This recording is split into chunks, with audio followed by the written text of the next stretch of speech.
বৃহস্পতিবার সন্ধ্যা থেকে শুক্রবার শুরু হয়ে যায়। শুক্রবার বা জুমার দিন, এই দিন সম্পর্কে কোরআন এবং হাদিস থেকে ঘেঁটে আমরা 14টা আমলের কথা একটা লম্বা বড় ভিডিওতে বলেছি। আজকে সেখান থেকে আমি সংক্ষেপ করে এই 14টার মধ্যে আবার অতি গুরুত্বপূর্ণ 5টা আমলের কথা বলবো ইনশাআল্লাহ।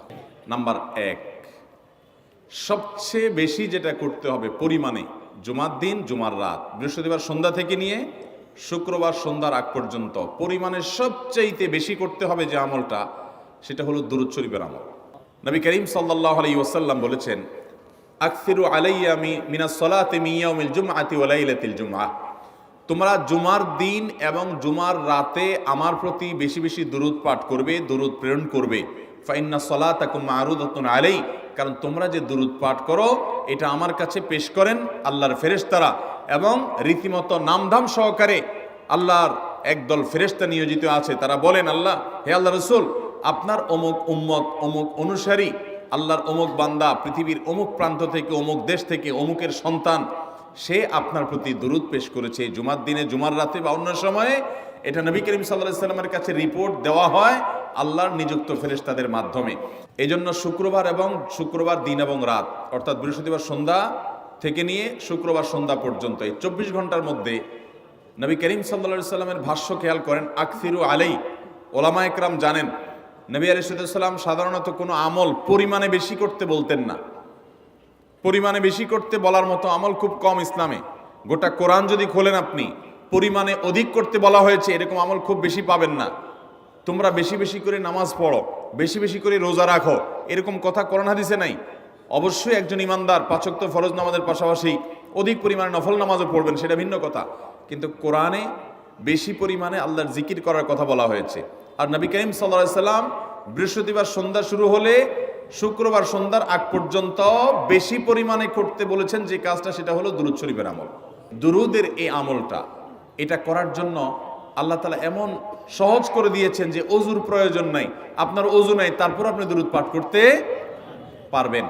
এবং আপনি এই বড় দুরূদ পড়ার মতো সময় নাই, তো আপনি একেবারে সবচেয়ে সংক্ষিপ্ত দুরূদ পড়েন সাল্লাল্লাহু আলাইহি ওয়াসাল্লাম, তাতেও দুরূদ পাঠের সওয়াব পাবেন। আমলটা করবো তো ইনশাআল্লাহ। নাম্বার 1। নাম্বার 2, জুমার দিন উপলক্ষে অন্য যে কোনো দিনের চাইতে জুমার দিন অর্থাৎ শুক্রবারের ফজর নামাজ পুরুষরা মসজিদে জামাতের সাথে পড়বেন। জামাতের সাথে পড়ার নিয়ত করবেন পাক্কা, কারণ অন্য যে কোনো দিনের ফজর নামাজ না, শুধুমাত্র যত নামাজ আছে, নবী করিম সাল্লাল্লাহু আলাইহি সাল্লাম বলেছেন, আফদালুস সালাওয়াতে ইনদাল্লাহ, আল্লাহর কাছে দুনিয়ার সব নামাজের মধ্যে 5 ওয়াক্ত সাধারণ নামাজগুলোর মধ্যে সবচাইতে উত্তম নামাজ হলো সলাতুল ফজরে মাআল জামাআতে ইয়াউমাল জুমআহ, জুমার দিন ফজরের নামাজ জামাতের সাথে আদায় করা হলো যত নামাজ আছে এর মধ্যে সবচেয়ে শ্রেষ্ঠ নামাজ। ভাইরা আমার, প্রত্যেক বৃহস্পতিবার আসলে সন্ধ্যার সময় প্রতিজ্ঞা করব, সপ্তাহের অন্য দিন যদি আমার ত্রুটি বিচ্যুতি হয়ও আমি সেটাকে কারেকশন করার চেষ্টা করব, কিন্তু শুক্রবার ফজরটা পুরুষ হিসাবে আমি জামাতের সাথে পড়বই পড়বো। তার জন্য রাতে আগে আগে শোবো, ডাবল ট্রিপল অ্যালার্ম দিয়ে শোবো, অন্য নামাজি বন্ধুকে বলবো ফোন দিয়ে ডেকে দিবি, একে অন্যের সহযোগিতা করব, কিন্তু ফজরের নামাজ জুমার দিন ছাড়বো না ইনশাআল্লাহ। 3 নম্বর আমল হলো সূরা কাহাফ পড়বো।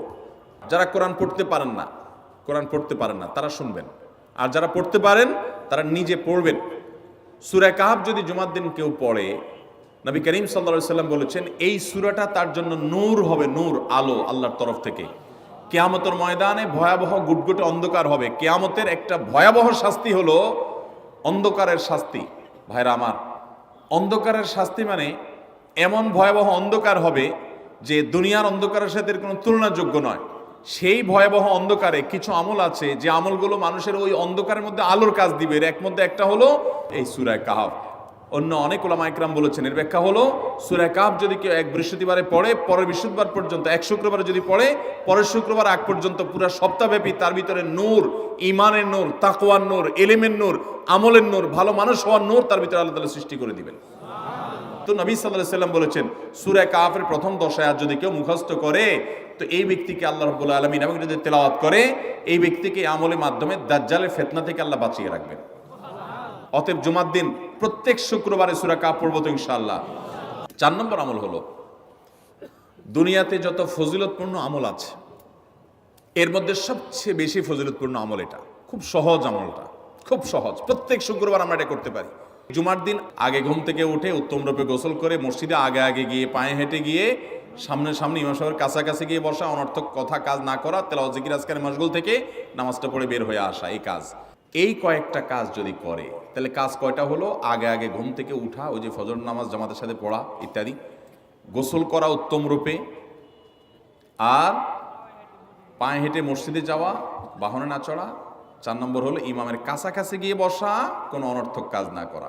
এই 4টা কাজ যদি কেউ জুমার দিনে করে, নবী করিম সাল্লাল্লাহু আলাইহি সাল্লাম বলেছেন ওই ব্যক্তি বাসা থেকে মসজিদ পর্যন্ত যে আসলো, যতগুলো পা ফেলবে, যতগুলো স্টেপ ফেলবে, যতগুলো কদম দিবে, প্রতিটা কদমের বিনিময়ে আল্লাহ রাব্বুল আলামিন তার অ্যাকাউন্টে, তার আমল নামাতে 1 বছর রাত জেগে, সারা রাত জেগে তাহাজ্জুদ নামাজ পড়লে এবং 1 বছর সারা দিন, প্রত্যেকটা দিন পুরা বছর জুড়ে নফল রোজা রাখলে যে পরিমাণ সওয়াব পাইতো, 1 বছর নফল রোজা, 1 বছর রাতভর জেগে তাহাজ্জুদের নামাজ পড়ার সওয়াব মাত্র একটা কদম ফেলার বিনিময়ে দিবেন। চেষ্টা করব না ইনশাআল্লাহ। 5 নম্বর এবং সর্বশেষ আমল হলো, জুমার দিনে একটা সময় আছে দোয়া কবুল হয়।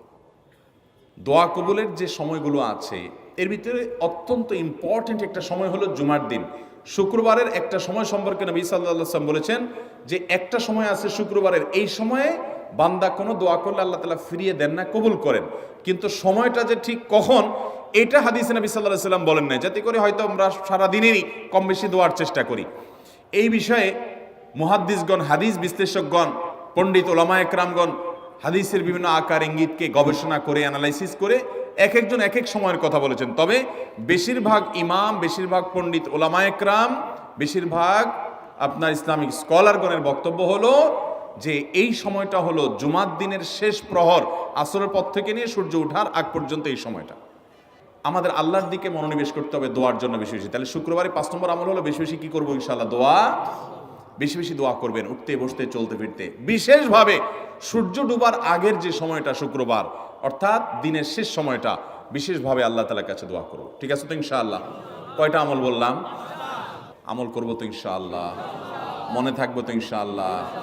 আমরা প্রয়োজনে বাসায় গিয়ে একটা কাগজে নোট করে ফেলবো, লিখে ফেলবো, লিখে এরপরে ওয়ালে টাঙ্গাই দিবেন বাসায় যে জুমার দিন এই 5 কাজ আমি ছাড়বো না। আপনি যদি মনেও না থাকে, আপনার যদি ভুলেও যান, আপনি এই কাগজ আপনাকে মনে করাবে ইনশাআল্লাহ। বাসায় ফ্যামিলির লোকদের সাথে শেয়ার করবেন, জুমার দিন হুজুর বলেছেন, আমি একটু আমার মন থেকে বলিনি, এগুলো সব কোরআন হাদিসের কথা বলেছি আপনাদেরকে। কোরআন হাদিসের আলোকে 5টা আমলের কথা বলেছেন, বিশেষভাবে জুমার দিন আমি 5টা আমল করবই করব। ভাইরা আমার, প্রত্যেক জুমার দিন যদি আপনি একটু ইমানের রিচার্জ করেন, ইনশাআল্লাহ সারা সপ্তাহ আপনার জন্য সেটা উপকারে আসবে। চেষ্টা করবো তো ইনশাআল্লাহ? আল্লাহ তাআলা এই আমলগুলো আমাকে, আপনাকে, আমাদের সবাইকে করার তৌফিক দান করুন।